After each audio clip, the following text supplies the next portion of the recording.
Ang sabi, accountability? Accountability ba talaga? May dalawang SKL ako dyan. Una, SKL, share ko lang. Share ko lang na si VP Inday Sara ay sinampahan ng kaso sa Komisyon ng Audit, ang COA, sinampahan ng kaso sa Supreme Court, sinampahan ng kaso sa iba't iba pang korte, sinampahan ng kaso ng Department of Justice, pati na rin ng PNP, at sinampahan ng kaso ng disbarment. At kanina lamang, may panibagong isasampang 612 million na namang confidential fund ng OVP at ng Department of Education. Walang tigil na kaso. Kung accountability ang tunay na gusto ng mga birit ng birit, bakit hindi paghusayan ng mga kaso para panagutin si VP Inday sa mga yan? May multa yan, may kulong, if ever mapatunayan. Aba, damang-dama ang accountability kapag ganyan. Itong impeachment na inipit, inupuan, nilimliman, minadali, ibinalibag sa Senado sa dulo ng sesyon. Ito ay ang pinakamaliit na iskinita ng accountability na yan. Itong ipinipilit na impeachment, aminin man nila o hindi, ay para lamang manira ng imahe ng isang publiko at walang uuwian, kundi pag-disqualify kay VP Inday Sara para sa eleksyon ng 2028. Yun lamang ito. Pinahihirapan pa natin ang ating mga sarili. Alam naman nating lahat, tayo at ang sambayanan, hindi accountability ito. Tungkol ito sa pagpigil kay VP Inday Sara para sa 2028. Huwag na tayo mag-production number. Yan ang gustong puntiryahin. Kaya ang pangalawa kong SKL, ikalawa SKL, saan ka lulugar? Kapag umuo ka sa pagpatuloy ng impeachment, magpadala ka sa mga ambisyoso ng 2028. Kapag pinadismiss o pinaremand mo naman, sasabihan kang pinoprotektahan mo si Inday. SKL, saan ka lulugar? Ako sa tama. Magpakatotoo tayo, mga kapatid na hukom at senador. Malayo pa ang 2028. Maraming gutom at naghihintay ng serbisyo mula sa Senado. Hindi tanga ang Pilipino. Alam natin ang motibo at tunay na pakay ng mga lulong sa ambisyon at kapangyarihan. Immediately after the speech of the good gentleman from Davao, I move that any interpellation or any action, any seconding speech on the privileged speech be suspended momentarily after his speech to allow us to take our oath, which was the subject of the approved motion yesterday, and again, which was the subject of the approved motion yesterday, which is an offshoot of a question of privilege, which takes precedence over all motions. So I restate my motion, Mr. President, to momentarily suspend any action, whether interpellation or seconding speech on the privileged speech of the good gentleman from Davao, para sa wakas bigyang daan yung inaprubahan nating motion kahapon na manumpa na po kaming I still have the floor. I have the floor, Mr. President. I have the floor, Mr. President, to make way for taking of the oath before the presiding officer. What is the point of order of Senator Marcos? Yes, thank you very much, Mr. President. And I'd just like to reiterate that I wasn't being rude, but simply recognizing the fact that the point of order takes precedence over all other motions. Also, that there is, in fact, a motion already pending on the floor, already acknowledged as well by our majority leader, which requires a vote. Duly noted, but the chair has not yet acted on the motion and there has been no objection as of yet. We will address the motion of Senator Bato, as the chair said earlier, after we hear from Senator Villanueva now. With all due respect, Senate President, the Deputy Minority Leader is proposing yet another motion on top of the pending motion. The chair that will is not allowed. I too object to the motion of Senator Judge De La Rosa. a motion to dismiss is not found. Hindi po nahahanap itong motion to dismiss sa Rules of Procedure on Impeachment na literal ka-adapt lang po natin.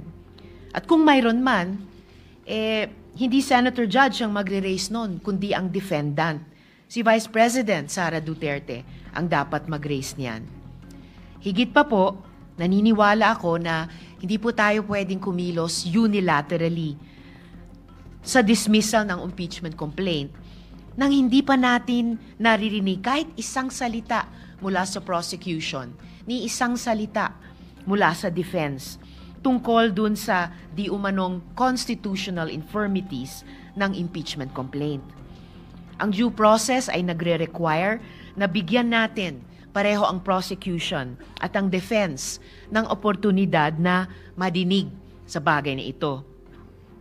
Ang landmark Philippine Supreme Court case, ang Tibay versus Court of Industrial Relations, GR number L46496, February 27, 1940, ay inisa-isa yung mga essential elements o tinawag nitong cardinal primary rights ng due process, partikular sa mga administrative o quasi-judicial proceedings.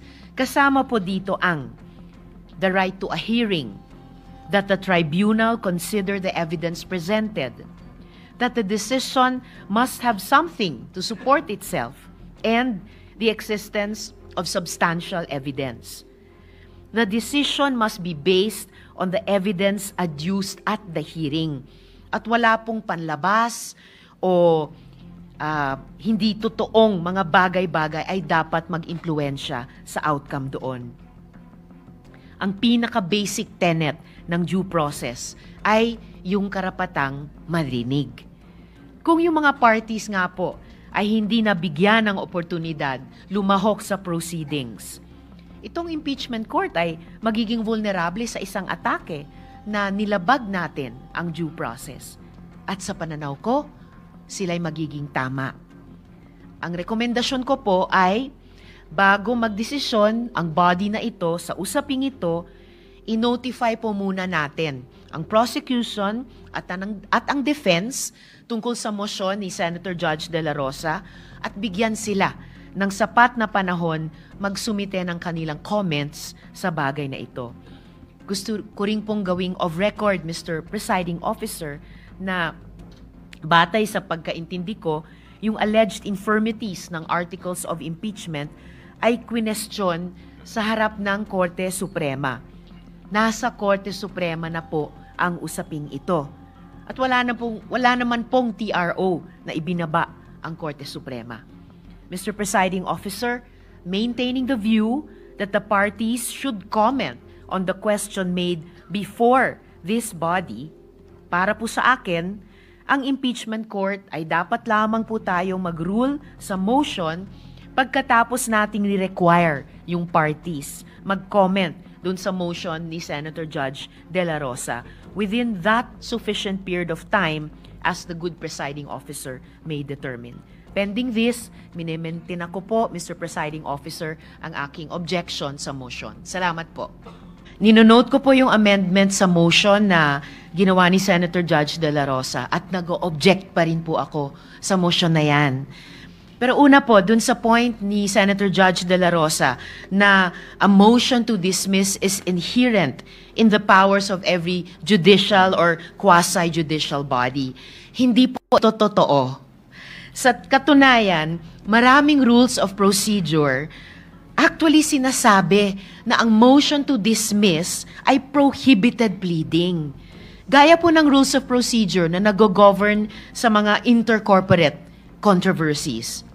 At kahit pa po kung kailan sila pinapayagan, kung kailan pinapayagan yung motion to dismiss, a motion to dismiss is a litigious motion at hindi po pwedeng i-grant na hindi binibigyan yung affected party ng pagkakataon na marinig. Hindi lang po yan ang gusto kong puntuhin talaga, Mr. Presiding Officer. The one-year bar rule has already been clarified in the case of Gutierrez versus House of Representatives Committee on Justice, GR number 193459, February 15, 2011, gaya ng kinote din ni Senator Judge Poe. The court explained that multiple impeachment complaints can be filed basta't iisang referral lamang sa Committee on Justice ang ginawa. Hindi po nilalabag yung 1987 Constitution. Gutierrez explains the rationale for this, and I quote, ibang quote po sa quote ni Senator Judge Poe. It becomes clear that the consideration behind the intended limitation refers to the element of time and not to the number of complaints. The impeachable officer should defend himself in only one impeachment proceeding so that he will not be precluded from performing his official functions and duties. Similarly, Congress should run only one impeachment proceeding so as not to leave it with little time to attend to its main work of lawmaking. The doctrine laid down in Francisco that initiation means filing and referral remains congruent to the rationale of the constitutional provision. At sa ating sirkumstansya, Mr. Presiding Officer, iisa lang ang impeachment case na kasalukuyang dinidinig. At precisely, arguments for or against should not be debated by us alone. Kaya nga po't inuulit ko yung posisyon ko na respetuhin natin ang due process at bigyan yung parties ng oportunidad, madinig, at oras, panahon, isumite yung comments sa isyung ito. Sa totoo lang po, ang proper pleading ay motion to quash, pero hindi naman po ito ginagawa ng Senator Judge. Ito po ay fina-file ng defense. Pareho sa Estrada, impeachment, at Corona, impeachment. Motions to quash were filed by the defense before the impeachment trials. Yung prosecution sa mga kasong iyon ay binigyan ng oportunidad na mag-oppose. At pagkatapos ng lahat ng iyan, ang impeachment courts ay dinismiss yung motions to quash on the basis of presumption of regularity and parliamentary courtesy. Mr. Presiding Officer, kesyo motion to dismiss o motion to remand, isa lang po yan. O motion to return, iisa lang po iyang lahat. It is an effective termination of the impeachment. That's it. Medyo mahaba-haba din yun. And, Senator Cayetano, I believe, stated it earlier. yes, the word is return. So, sabi ko nga, kung ang synonym ng forthwith ay immediate, may synonym din po ang dismiss. Yan po ay remand at saka return. Lalo na kung makita natin that the return is not necessary to achieve the goals of the Senate President. Let's just do what the Supreme Court does when it has a case. Let's issue an advisory. Okay. Bigyan natin na summons para kay impeached officer. Mag-advisory tayo sa House Panel of Prosecutors. In addition to the answer filed by the impeached officer, anticipate na natin yun. Answer the following questions raised during the hearing of the Senate as impeachment court. Anong date ngayon? On June 10. And then we can even write down the questions that we want them to answer. It's addressable by an advisory. Hindi ko nakikita bakit dinadala kami sa dismissal, remand, return, whatever is the term, Mr. President. Hindi ko alam bakit kailangan tayo bakit ba tayo namimilipit na ipasok ang isang word that is a synonym or can mean dismissal. I do not understand when a mere advisory can help the court, Mr. President. That's all I want to say. Once we decided to return the articles of impeachment to the House, am I correct to assume that technically we don't have the jurisdiction of these articles of impeachment already because we return it? So, bakit pa natin magpapatuloy tayo sa pagbigay ng subpoena sa respondent kung binalik natin? Siguro kung mabalik na yun sa atin, saka pa tayo magpapatawag ng mag-issue ng summons. Kasi, technically, wala tayong jurisdiction ngayon sa articles of impeachment dahil binalik natin sa kanila ang articles of impeachment. So wala sa atin. So ano ngayon ang magiging basis? Like for example, magpadala tayo ng subpoena kay Vice President Sara Duterte. Anong attachment ilagay natin sa subpoena? Articles of impeachment should be attached to the subpoena. So anong personality natin to attach na subpoena na ang subpoena ay binalik natin sa House? So technically, we don't have jurisdiction over the articles of impeachment.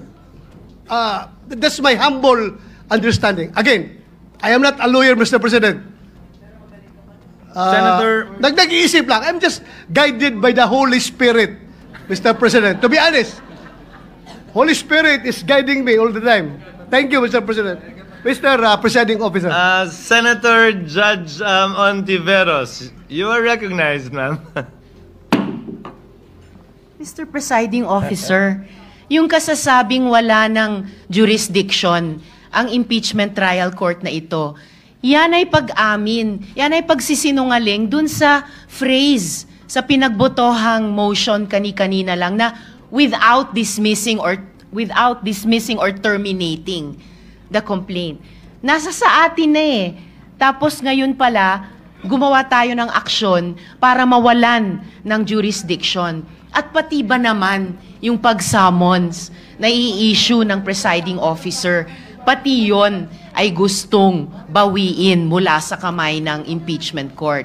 So nakikita natin, Mr. President, talagang brick by brick, stone by stone, dinidismantle itong impeachment trial process at dinidismantle yung impeachment complaint. Napakalaking disservice po sa ating dapat tungkulin sa ilalim ng konstitusyon. Session is Mr. suspended. Presiding Officer.